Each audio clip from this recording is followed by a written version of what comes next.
Welcome back, everybody, to another episode of Vision Builders, a show about freedom, what it is, what it takes to create it, what it takes to share it, and the age old practice of leveraging other people's hindsight to bring clarity to our own developing stories. And today, I thought it might be a good idea for me to spend some time sharing with all of you who take time to listen and watch what we're doing on the show. A little bit about me. I'm Kalechukwu Opara. A lot of people on the side of the ocean call me Chu, unless you grew up with me, in which case you probably just call me Kalechukwu. But yeah, if one thing that I haven't really done a whole lot of is spent time just sharing some of my own story, my own hindsight, and why I do what I do and why it's so important. I truly believe that I have a great gift, right? The gift being, I work in a space where I get to sit with people and help them cultivate their dreams, their goals, their best imaginings of what the future could hold for them, and then put a plan in place to actually be able to accomplish it and to be able to get there. And one thing that I have to say I've taken from my own experience, my own story, is that the quality of the life that we have, the quality of the way we experience life, has a lot to do with the quality of the questions we ask ourselves. But most importantly, the answers that we come up with when we ask those questions. For example, I used to play football in high school, and but my favorite sport to play actually was basketball. At some point, I had to make a decision though. Quick story: I was on the football field and I played in Carver, Columbus, which is the alma mater of the great Herschel Walker, right? And there was a kid there who had broken, he's a grown man now, but he had broken all of Herschel Walker's high school running back records. His name was Jasper Sanks. And when I was in 10th grade, I was we were playing our football season. The next thing I was going to go do was play the basketball season. Carver, Columbus was about 2.5 hours away from my high school. Why am I telling you this? Well, it's an important detail. We'll get back to it though. So we went down, we played, and I played against this guy who just physically outmatched me on every way. And I was playing good ball. Like I was getting to the places I needed to be so I could make plays and put ourselves in a position to win. But every time I got there, I got the worst of it. This kid, just to put in perspective, was 253 pounds, 6'3", and I'm pretty sure that year was first or second in state in long jump at 253 pounds. If that puts anything into perspective, any of you who were there with me, leaving a note in the comments. I might be wrong about that, but I'm pretty sure that was the case. Carver Columbus that year was not a good team. They just had one guy who was impossible to tackle for me at that time. So I had a 2.5 hour bus ride after losing to a not good team because one player was physically more capable. And in 2.5 hours, I asked myself a series of questions. Mostly questions about who I wanted to be as it related to sports. I loved basketball, but I was gifted at football, and so I started asking myself questions like, "Well, what are you doing? What are you gonna do here? Are you gonna run and hide? Are you gonna come back better? And I made a few decisions after asking those questions. One decision was that I said to myself, I will never ever come back to this game and be physically beaten by another player. Now, I was a little naive. I didn't know that that's not entirely in your control, but I made a decision. I was going to do everything it took to be the strongest, fastest, most explosive, athletic version of myself that I could be. And I grieved a little bit on that ride home because I knew that the time that I needed to be a beast on the football field required a payment, and that payment was my basketball season. And so I made a decision of who I wanted to be, and I recognized when I made that decision that something had to give. Now this is all back, it's history now.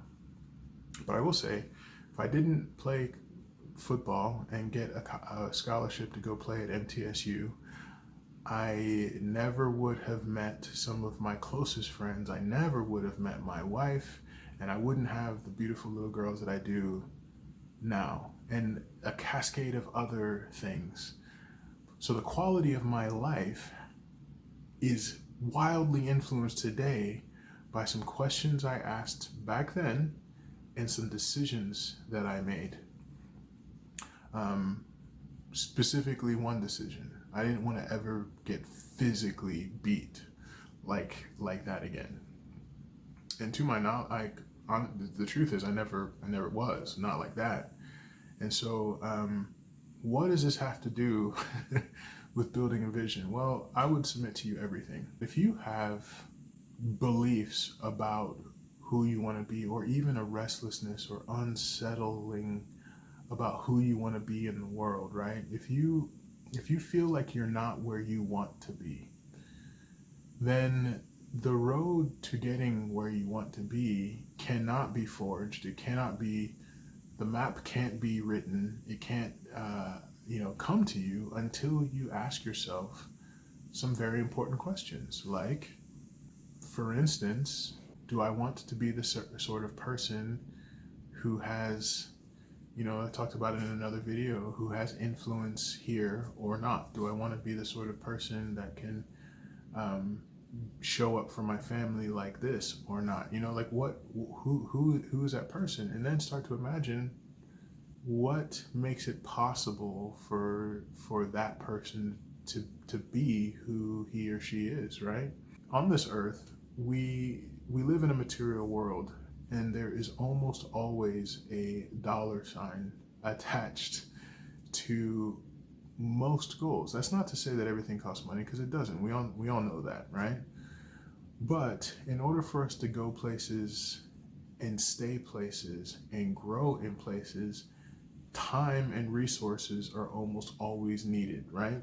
What's it going to take to be able to be who you want to be? Well, those are the questions that you ask after you figure out who it is that you want to be. But just to put it in practical sense,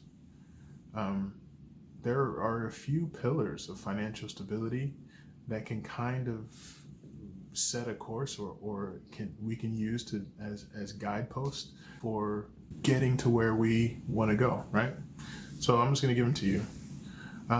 First is an education, right? Do we know what we need to know about how money works, how different systems work?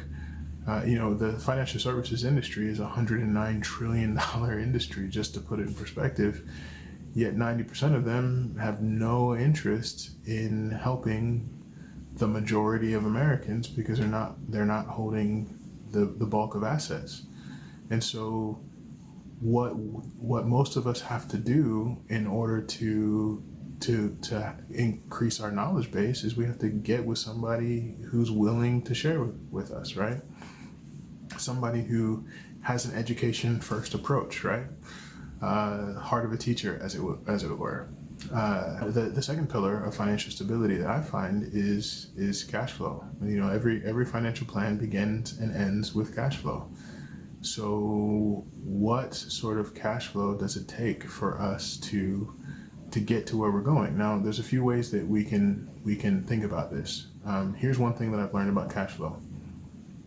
people who win the money game, they save first and then live off of what's left. People who are always struggling financially, and this is has by the way has very little to do with how much people make, but people who don't typically win the financial game, they live off of what they make and save what's left, which is almost never anything because there's not a plan in place. You see what I'm saying? So managing cash flow, it's not just about creating a budget, but it's about making sure that we have a plan that we can stick to about how we are paying our future selves, whether it's short-term, mid-term, or long-term, right? So cash flow is important because it is the engine that we use to set all of our other goals. In this country, debt is a big deal. $1.6 trillion in student loan debt alone. You get into all sorts of reasons of why that is, but that's not really the point, is it? The point is, most of us aren't who struggle to save money. It's not that we don't get that saving would be good, it's because it's our cash flow is strained, and our cash flow is strained often because of debt. So what's the plan to get out of debt to free up cash flow? See how this works? And then, how do most people get into debt? Well, a lot of times it has to do with things happening, a medical emergency, or something catastrophic happening with a car or a home or something like that that you have to pay for, and there wasn't cash enough to do it, so we finance it or take out a home equity line of credit, and that then starts to eat away at cash flow, so all the savings plans get put on hold, right? If this sounds familiar to you, you're not alone. You represent the majority of Americans. If you find yourself in that cash flow debt emergency fund cycle, which is the rat race, but so you want to ask yourself, how long do I want to stay here, and what am I willing to give up to get out of here, right? But once you got out of there, you also got to consider, like, hey, if there's anybody who depends on you or depends on your income, what's the plan to protect your income while you're busy building a financial plan, right? Because it doesn't happen overnight. I know that's not a big secret, but it's the truth. And so that becomes a big part of the story, right? So, and then once we have protection in place for our financial plans, the next pillar, the next thing that is important is, what's the plan to build now that we've gotten all those first four things in order, plus the education. What's the plan to build for the future, right? Short, mid, long term. What are the plans? What are the vehicles that we're using? How are we leveraging advantages for taxes? Like, do we even know that there are tax advantages? Those sorts of things. And then, what another series of questions that we want to ask ourselves based on these pillars is, what if we're going to build wealth, what for, right? What kind of a lifestyle are we trying to create? And so those are some things to consider.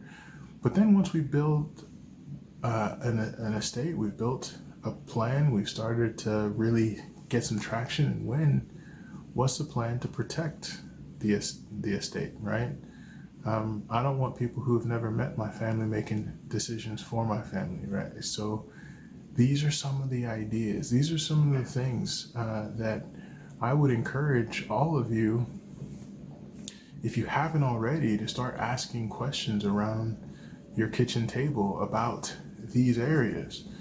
Because if you ask those questions, the answers that come to mind, or if you ask questions about those subjects, the answers that come to mind of who you want to be and how it relates to your resources will be really informative, and you'll start to kind of be able to have the energy to dream, right? So that's it. I just wanted to spend a little bit of time maybe giving you some ideas of concrete things that you could be thinking about as you ask yourself better questions and create some better answers. With that, I hope that all of you are thriving. If any of the stuff that I just shared with you resonates, by all means leave a comment, because I want to help you. Connect you to resources, connect you to people, whoever it is that might be most able to help you wherever you happen to be in the world. I want to see people winning. I want to see people having the gas in the tank that they need to achieve their goals. So as always, if you like this content or content like it, you want to have more conversations like this, hit the like button. And if you really like it and you really feel like this is a channel that could continue to pour into you and maybe some other people around you, hit subscribe and the notification bell so that you can be notified when we drop new content. And like always, build a vision, build a life. Peace.